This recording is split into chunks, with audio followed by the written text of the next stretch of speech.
ఎంసెట్లో టాప్ ర్యాంకులు సాధించిన కొద్దిమంది స్టూడెంట్స్కి ఈ ఇయర్ సీట్లు వచ్చే పరిస్థితి లేదు. 2025 ఎంసెట్ రిజల్ట్స్ని మే 11న తెలంగాణ గవర్నమెంట్ రిలీజ్ చేసింది. ఇందులో టాప్ 3 ర్యాంక్స్ ఏపీ విద్యార్థులకే వచ్చినాయి. పార్వతీపురం, విజయనగరం, కర్నూలు ఈ టాప్ 3 ర్యాంక్స్ ఏపీలోని 3 జిల్లాలకు చెందిన స్టూడెంట్స్కి వచ్చినాయి. అయినా కూడా వీళ్ళకి తెలంగాణ ఇంజనీరింగ్ కాలేజీల్లో సీట్ వచ్చే పరిస్థితి లేదు. అదేంటి అనుకుంటున్నారా? ఈ కథ ఏందో తెలుసుకోవే ముందు ఇప్పటివరకు మా ఫోర్త్ ఎస్టేట్ ఛానల్ని సబ్స్క్రైబ్ చేసుకోకుంటే వెంటనే సబ్స్క్రైబ్ చేసుకోండి.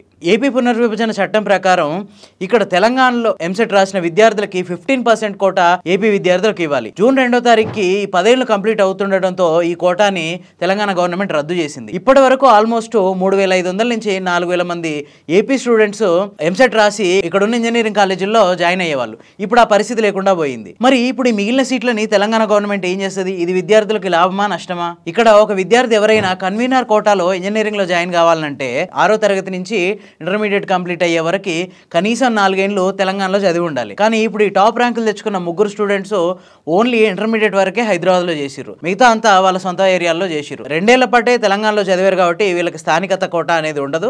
కన్వీనర్ కోటాలో వీళ్ళకి సీట్లు వచ్చే అవకాశం లేదు. కాకపోతే వీళ్ళు 3 జేఈ అడ్వాన్స్డ్ కి ప్రిపేర్ అవుతున్నారు. సో మాక్సిమం అటువైపు కనుక ర్యాంకులు వస్తే అటే వెళ్ళిపోవడానికి అవకాశం ఉంటుంది. కానీ తర్వాత వచ్చిన ర్యాంకులు ఆల్మోస్ట్ ఒక 50,000 లోపు ర్యాంకులు వచ్చిన వాళ్ళలో 9 ఏళ్ళుగా ఆల్మోస్ట్ 3500 నుంచి 4000 మంది విద్యార్థులు తెలంగాణ ఇంజనీరింగ్ కాలేజీలలో చేరుతారు. వీళ్ళంతా ఇప్పుడు చేరడానికి అవకాశం పొంది. ఒకవేళ వీళ్ళు కనుక ఇక్కడ ఇంజనీరింగ్ కాలేజీలో చేరాలనుకుంటే కన్వీనర్ కోటా పనికి రాదు, మేనేజ్మెంట్ కోటాకి వెళ్ళిపోవాల్సి ఉంటుంది. సో ఇప్పుడు ఈ మిగులుతున్నాయి కదా సీట్లు 3500 నుంచి 4000 వరకు. మరి వీటిని తెలంగాణ గవర్నమెంట్ ఏం చేయాలనుకుంటుంది? ఆల్రెడీ వీటి మీద ఒక నిర్ణయానికి వచ్చింది. అదేంటంటే ఇక్కడ సెంట్రల్ గవర్నమెంట్ లేదా స్టేట్ గవర్నమెంట్ జాబులు చేస్తూ వేరే రాష్ట్రాల నుంచి వచ్చి ఇక్కడ సెటిల్ అయిపోయి ఇక్కడే తమ పిల్లల్ని చదివించే స్టూడెంట్స్ ఉంటారు కదా, అట్లాంటి వాళ్ళ పిల్లలకి ఈ 15% కోటా నుంచి కొన్ని సీట్లు కేటాయిస్తారు. అంతేకాకుండా మన రాష్ట్రానికి చెందిన అంటే తెలంగాణ రాష్ట్రానికి చెందిన వాళ్ళు ఎవరైనా వేరే స్టేట్స్ లో సెటిల్ అయిపోతారు కదా, వాళ్ళ పిల్లల్ని ఇక్కడ చదివించాలనుకుంటే అట్లాంటి వాళ్ళకు కూడా ఈ 15% కోటాలో అవకాశం కల్పిస్తారు. ఈ మేరకి రాష్ట్ర ఉన్నత విద్యామండలి నిర్ణయం తీసుకుంది. సో ఇట్లాంటి మరింత మంచి ఇన్ఫర్మేషన్ కోసం మా వీడియోలు చూస్తుండండి. Thank you.